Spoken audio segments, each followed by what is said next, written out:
Can I be so for real with you guys? I have no idea how this video is going to turn out. Hi, my name is Katie, and about 2.5 months ago, I moved from America to Madrid. And like many other foreign exchange students, I am going through a process called culture shock. And while you've probably heard that phrase before, you probably haven't heard it in this context. Essentially, there is a couple different stages in the culture shock process.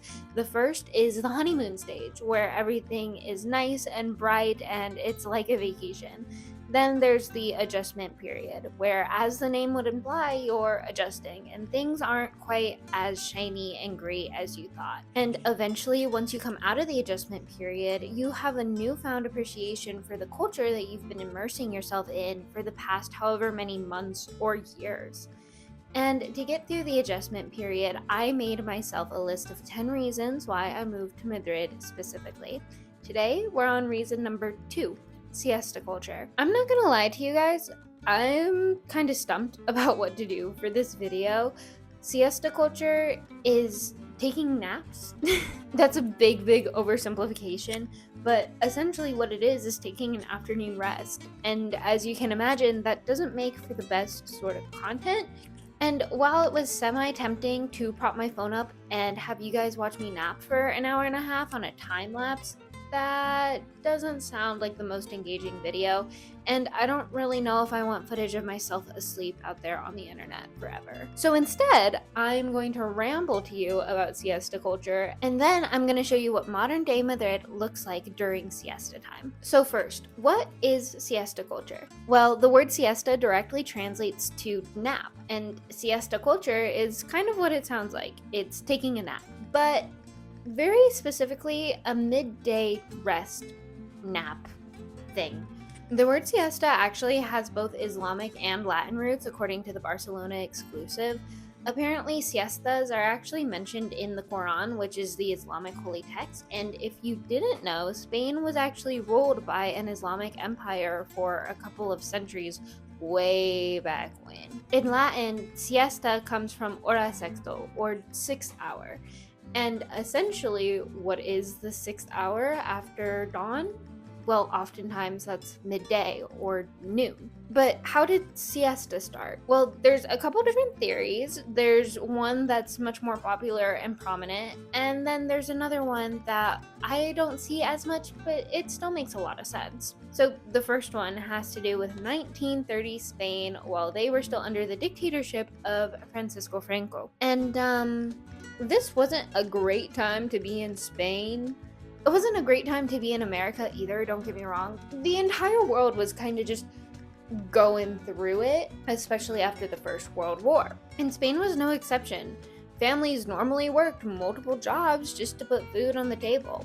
So they would work a morning shift, come home, have an afternoon nap, so that way they could have some sort of energy for their night shift, and thus the siesta was born. These siestas would let people work with a little bit more energy and give them some sort of rest, even though I'm sure it was nowhere near close the recommended 8 to 10 hours of sleep. Over time, it stuck. Of course, now it's less, this is the only time you'll be able to sleep, and more of a, here's a rest in the afternoon for you to utilize, especially if you've been out late the night before. And considering how late dinners are here, it just makes sense to nap in the afternoons when you're able to. The other theory is that, well, in the summertime, it's really hot in Spain.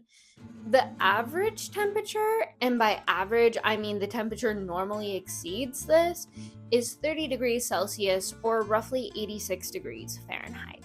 And like I said, the temperature is often a lot higher than that, especially during midday hours. I was talking to my host dad, and he mentioned that down south, they experience temperatures like 112, 115 degrees Fahrenheit. I don't know about you guys, but that's way too hot to be outside for me. So what are you going to do? Especially if you don't have access to the technology that keeps us entertained inside all day. Well, you take a nap. And so the siesta was born. And while I don't see that theory talked about as much, it still makes sense to me. I mean, you have nothing else to do, maybe you are a little bit tired. In my personal opinion, it was probably a combination of both. So that's the history of it. But what exactly is siesta culture? Like I said earlier, it's a midday nap, happening right after lunch. And when I say lunch, I know a lot of us will think between 11 a.m. or 1 p.m. That tends to be the pretty common lunchtime in America, but in Spain, lunches often begin at 1 p.m., and that's pretty early, but the most common time is around 3 p.m., which is when I personally have my lunch here in Madrid. So that means people will often have their siesta between 2 p.m. or 5 p.m., depending on when your lunch is. Now, if you're a tourist, you may not be taking siestas, or maybe you will because your itinerary is so packed and you need that rest. Either way, good for you. But siestas often mean that businesses are closed during those hours, especially restaurants, which I know for a lot of Americans, where we're used to restaurants being open from, 7 to 10, seems a little bit odd. But instead, here, you'll have morning and lunch hours, then a break, and then evening hours. I've seen restaurants close around 3 or 4 and then open back up at 5 at the earliest and 7 to begin dinner. And in Spain, the common dinner times are anywhere between 9 to 11. One CNN article that I could find said that Spaniards normally don't come in for dinner until after 10:30 p.m., which it can be extremely late when you're used to eating dinner at 6 or 7. And because you're eating dinner that late, and because dinners here can last so long, you're going to bed pretty late. And if you have to wake up for work in the morning, then you're going to be pretty tired. You see where I'm going with this? Siestas can sometimes be needed. But one thing that I found kind of interesting was that there's been some controversy surrounding siesta culture as of late. Now, this is from a CNN article that I found, actually the same one that I mentioned earlier, and I'm assuming that was written by an American consulting people in Spain. But I don't really know what Spaniards' takes on this are, so I would love to hear them. But this article was talking about how damaging this lifestyle can be on sleep schedules. And I suppose in theory that makes sense. I know my sleep schedule has gotten a lot worse since I came out here, but I think that's just because I'm a college student, and what college student does have a healthy sleep schedule? I'm trying to work on it, I promise. But this article was talking about Spain's second vice president and prime minister to labor and social economy, Yolanda Díaz, who has openly spoken against siesta culture and the late night lifestyle. She says that it's unhealthy for people's work schedules and that it's quote-unquote crazy. According to the article, she said, quote, "No reasonable country keeps its restaurants open until 1 in the morning. It's crazy to keep pretending and extending the hours until we no longer know what time it is," end quote. However, Madrid's mayor, Isabel Ayuso, has openly spoken against this, saying that Madrid is different and that they shouldn't be bored and stuck at home. Furthermore, the article also points out that actually a majority of Spaniards don't even take a siesta anymore. Apparently, less than 18% said that they regularly nap during that time, and 50% say that they never nap at all. I obviously can't speak for every single Spaniard on the planet, but I've noticed that during work days, well, yes, my host family does come home between the hours of 1 to 3 for their lunch break, they don't necessarily nap. The rest is more so just a break from work rather than actual physical sleep. And when I've gone out during siesta times, sometimes I'm able to tell, particularly on Sundays, but most times the city is as busy as ever. So I guess in this video, not only am I showing you guys what modern day Madrid looks like during siesta time, but I'm also kind of curious myself about how busy is it? How popular is siestas? Now, of course, restaurants and businesses are still going to be closed. That still is semi-popular, but I'm not sure how many people actually use that time to nap. I guess in modern day, it makes more sense to use that time to eat and to spend time with friends or family or take a walk in the park. Still a rest, just not physical sleep, more so a mental break. So come along with me as we explore what Madrid looks like during siesta.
Keen observers will notice that it's a different day with a different setup.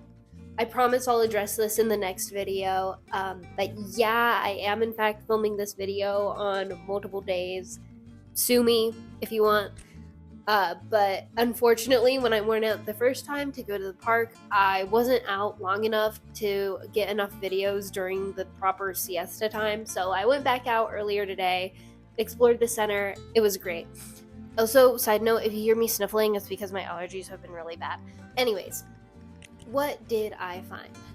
Well, I don't know how much you guys could tell, seeing as the video is mainly focused on people, but there were less crowds, at least in the center, than usual. Don't get me wrong, it was still crowded, but it was mainly filled with tour groups and people just looking around and sightseeing, whereas usually it's filled with tour groups, yes, but also locals who are grabbing a bite to eat or going out shopping.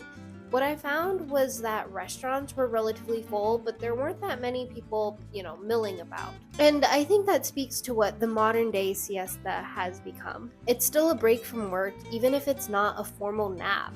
It's a sign that maybe, just maybe, Spain has moved on from its Francisco days where people no longer need to take a midday nap because they need to work 2 jobs just to survive. And I don't know about you guys, but I personally think that that's a good thing. However, taking a break, especially when you're working long hours, is important. That doesn't necessarily mean napping.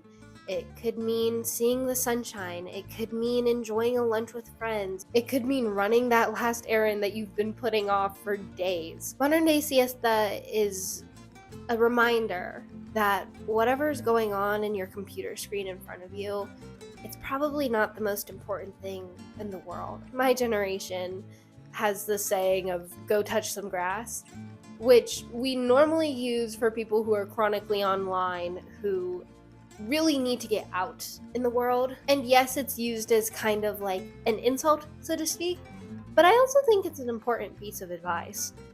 Go outside. Remember that there's a world around you, that your entire life is not your job or your schoolwork for that matter, that there are things to do, that there are places to see and people to meet. And if that's how you rest, if that's how you take your break, then that's what your siesta is. I hope that that's not sacrilege that I'm saying that as an American, but it does seem like the traditional napping during these hours is becoming less and less common. And still, people will take this break, which is a good thing. You should be allowed to take breaks. As I said, in my experience, even though restaurants still do close down for a designated siesta time, that may be their workers going to go grab their lunch instead of going home to nap. Or I know my host family will often spend their siesta time having lunch and then just hanging out here with everybody else, not necessarily sleeping. Although, yes, sometimes they do take their mid-afternoon naps, which so do I, because sometimes life is just exhausting. So if you go to Spain, no, the streets aren't going to be completely empty in between 3 to 5. There's still going to be people around.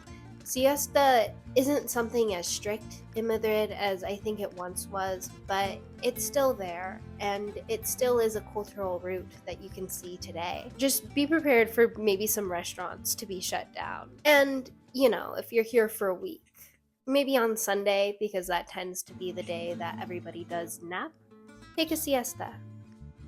I think you'll like it. That's kind of all I got for this video, guys. A shorter one after the longer one. I'm gonna try and start doing weekly uploads because low-key, I'm not in Spain for that much longer, and I want to make sure that I can get all of this out there while I'm still in Spain. So if you're interested in my next week's video, hopefully it'll be next week, then be sure to like and subscribe to my channel. Super excited for the next one. It's gonna be about food and drink in Madrid, so we're gonna go out for some tapas, which I actually haven't done yet. Whoopsies. So, if you're excited to see that and see more, be sure to like, subscribe. Thank you so much for watching. I'll see you in the next one. Bye.